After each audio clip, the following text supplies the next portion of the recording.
तो साल 2024 नए गंदम की खरीदारी के हवाले से आज के सबसे बड़ी खबर से आप लोगों को आगाह करेंगे और इसके साथ ही नए गंदम की लाइव बोली आप लोगों को दिखाई जाएगी। तो गंदम के हवाले से आज की सबसे बड़ी खबर से आप लोगों को आगाह करने लगे। खैबर पख्तूनख्वा की हुकूमत ने पंजाब के काश्तकारों से मजीद गंदम की खरीदारी का ऐलान कर दिया।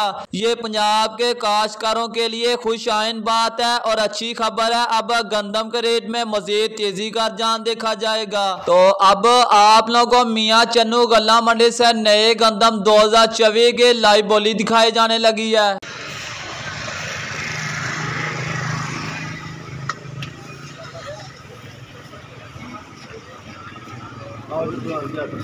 मेरे भी पाई आ गया साथ कर ले गर्मी है बाबा मकाई का काम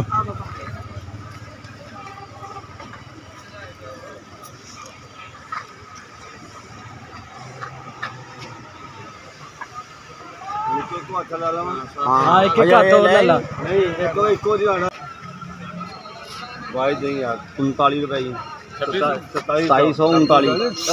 तो आज मियां चन्नू गल्ला मंडी के अंदर नए गंदम 2739 रुपये में फरोख्त हो रहा है। और जंग की गल्ला मंडी की बड़ी खबर से आप लोगों को आगाह करने लगे। गल्ला मंडी जंग के अंदर गंदम के रेट में 2 दिन के अंदर 250 रुपये से लगा 300 रुपये का बड़ा इजाफा देखा जा रहा है। और महकमा खुराक खैबर पख्तूनख्वा ने काश्तकारों से 1 लाख टन गंदम खरीद ली। इस भाई महकमा खुराक के मुताबिक गंदम की खरीदारी के लिए सूबे में 22 मरकज कैंप किए गए। गोदामों में पहले ही 1,43,000 मेट्रिक टन गंदम मौजूद है। और महकमा खुराक के मुताबिक 30 जून तक 2,86,000 मेट्रिक टन गंदम खरीदी जाएगी। पास्को से 1,35,000 मेट्रिक टन खरीदी जाएगी। महकमा खुराक की जानब से बताया गया कि पेशावर में 22,000 और डीजी खान में 40,000 मेट्रिक टन गंदम खरीदने का हद मुकर्रर किया गया, जबकि नौशहरा में 76,000, मर्दान में 30,000 मेट्रिक टन गंदम खरीदी जाएगी। और गंदम की कीमत के हवाले से बात करें तो गल्ला मंडियों के अंदर गंदम का अराइवल कम होने की वजह से गंदम मार्केट में अब मजीद बेहतरी का रुझान देखा जा रहा है। आज गल्ला मंडी हरूनाबाद के अंदर साफ सुथरे अच्छी क्वालिटी के गंदम 2750 रुपये से लेकर 2875 रुपये तक फरोख्त हो रही है। और गल्ला मंडी रेमिया खान के अंदर चक्की और रेड साफ सुथरे अच्छी क्वालिटी की गंदम 2850 रुपये से लेकर 3,000 के दरमियान फरोख्त हो रही है। अब आने वाले 1 से 2 दिन के अंदर गंदम मार्केट में बड़ा छिक्का लगने वाला है।